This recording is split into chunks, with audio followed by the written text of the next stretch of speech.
going into Inked in Blood, you mentioned Kenny already, and also, of course, another legendary player in the form of Terry Butler coming in on that record too. And another self-produced record, but this was the crowd-funded record. And something that I love is just a fun fact. And this is, I think a lot of fans don't necessarily understand about the business, but the way it's changed so much in terms of, the charts really reflect the way that things have changed. And the idea that when you think about obituary records back in the day that sold so many more than Inked in Blood, and yet Inked in Blood was your first Billboard 200 charting album. Like that says a lot about just how we consume music now, and and also the fan base that you have, where all those fans come out in those first couple of weeks and get it instead of it slowly selling over years or whatever. Time. What do they say? Timing is everything. And with the crowdfunding and us really just, we didn't know, we knew we were determined to try and let's do an album on our own. What are we doing then? What do we want to do? And we are a band we're very vocal and we're very hands-on. We always have been hands-on. Very driven. And you're already producing now, and you're already owning your stuff, and it's like this is the next natural step. Yeah. Even touring, though. I mean, we unload trailers, we load trailers. To this day, we set our own stuff up. We just we are a hands-on band. We always have been. Yeah.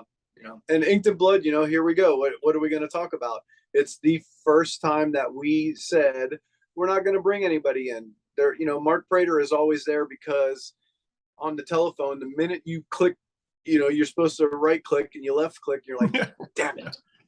There's always Mark. I think we broke blinking, it. It's blinking yellow. It's not blinking red. He's like, all you got to do is you got to undo this. You're good. He's texting me right now, by the way. Mark he even helps us in life. Even in life. But Inked in Blood is the first time and it is 100% organic. That is engineered by myself and my brother. There was no sound replacing this. There was no figuring out how do you fix things and quantize and what do engineers do after they mix it. It was just me listening and asking John. I think my toms sound killer, and like the mix overall, we're like, you know what, this sounds great. And we didn't send it away and say, fix what you think is right with Joe C, our other engineer, or with Mark. And listening back to that record, when people like the critics, they're like, that album just sounds strange for some reason. And it does. And it does because that is microphones around a drum kit. There's not a bunch of editing and cutting off all the cymbal bleed and all that stuff. It was us. We learned now that this is our third album, because Executioner's Return and Darkest Days, when we were doing our schooling and Mark was teaching us and we were doing our homework on how to edit, meaning like in between songs when you go bam, bam, bam, and you hear a guitar player go bam, how do you clean up the important stuff that you, as an engineer, you have to clean things up.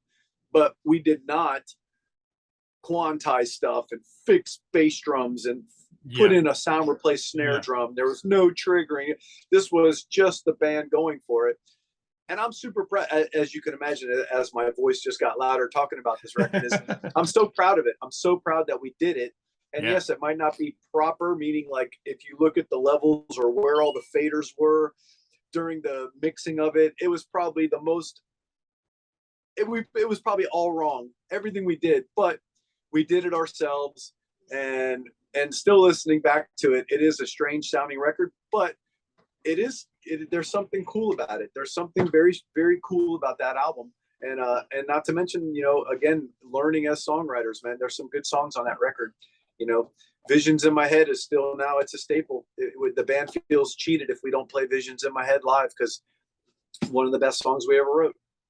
Yeah. And then there's Andreas Marshall's.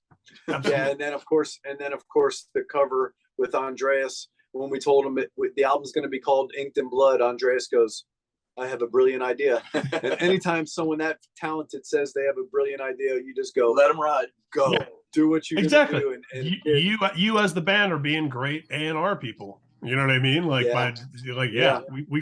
have the talented artist. We're gonna let him do his thing. Yeah, let him do what he does. And it was a shocker when we first saw his pencil sketch of it. John's got young children. Trevor's got like little, like they got children, and here we are with a torso with no head, and we're worried about what their kids are going to think. And there was a bit of a hesitation, like, man, are we allowed to? Is this we really had the 2017 artwork? Are we really going to do this? And when we finally told him, do it, man, like do the painting, and what a piece of art, man! Holy moly, what a statement! What a statement! And the good thing is John was not necessarily John, but we were worried that here we have now children in the band and young kids and sons and daughters, and John's children are so down to earth. His son couldn't have been like 6 years old or maybe even less, and he came walking in like eating an apple when he saw the album cover for the first time. Instead of going, he went, "Who's the dude with no head?" I'll never forget that. He's just like so casual, like, "Hey, Dad. Hey, Uncle Donald. Who's the dude with no head?" Brilliant. I was like, "Damn, dude, you're gonna be all right in life." Yeah. Yeah. I have 2 kids myself, and my son is 9, and he was probably around 6 also, where we got on this kick where we were listening to Rust in Peace on the way back and forth to school all the time, because we'd get in the car and he would say, "I want to hear the one with the skeleton with the green light." And that was just like, he didn't know Megadeth, he didn't know Rust in Peace, he just knew he liked the skeleton holding the green light. That's yeah, and I had the same kind of feeling of pride where it's like, same thing, yeah. He doesn't think that this album cover is weird and scary. He's just like, absolutely not. Had John been the parent to always shelter his children and, oh my God, you can't see that commercial and this and that. Instead, John's like, you're gonna be an adult eventually, man. Treat you like an adult now. And speaking of the kids, is that the first cartoon? No, was it off inked? No, that was all Violence. Yeah, it was. So yeah. Of course we did Violence, the cartoon music video. So again, I feel like that era of obituary music videos brought, and maybe you would know better than me living inside of it, but I feel like it brought so many new people to obituary. Yeah, man. There was definitely in a good way, not in like a way where it was like a novelty, but in a good way where they discovered something cool that they definitely liked, It was fun. We hate doing music videos. It's the worst for us. Have to get in front of a camera. Act like you're stage is one thing, but a camera and shooting a video is the worst for us. Yeah. So when we could do a cartoon and not have to be in front of a camera, we were all about that. And the process of doing it was awesome because Balazs, the cartoonist that approached us, he was an obituary fan from literally 1990. Like, he found Cause of Death, and he's been a fan one forever. of us. So one of us. Yeah, one of us. And he said, "I'm one of you." And he's like, "I would love to do a music video for you." But of course, he didn't know us yet. So he sent us a little 10-second clip of some of his cartoon to one of the song, an obituary song, and we're like, this is actually gory and cool and could be killer, but he was trying to be gory and killer. Right. And instead, when we wrote to him and we said, we want to do this, but you have to learn what Scooby-Doo and Fat Albert and the Gang, because he didn't know what Fat Albert and the Gang, he wasn't familiar with Fat Albert and the Gang. Yeah. And he was so confused. He was like, "Yeah, are your fans are they gonna get mad at you, or more importantly, are they gonna kill me?" And we're like, "Trust me, man.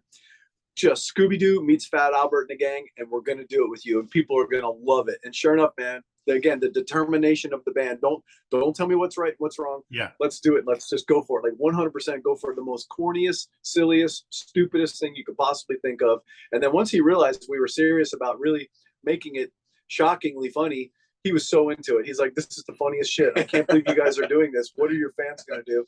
And you saw the reaction of the fans. Fans loved it. Yeah, I had people sort of the people in my life that are maybe in the periphery of extreme music, or people that listen to it once upon a time and now they're into indie rock or whatever. And that first animated video was one where people would like text me out of the blue and was like, "Have you seen this obituary video?" or you hear from people where they say like, "This is probably a band you like, right?" Like that thing, and like, exactly. Welcome. You're all welcome. Yeah. Come on in. Absolutely. Well, we're happy to have you. Very cool. Yeah.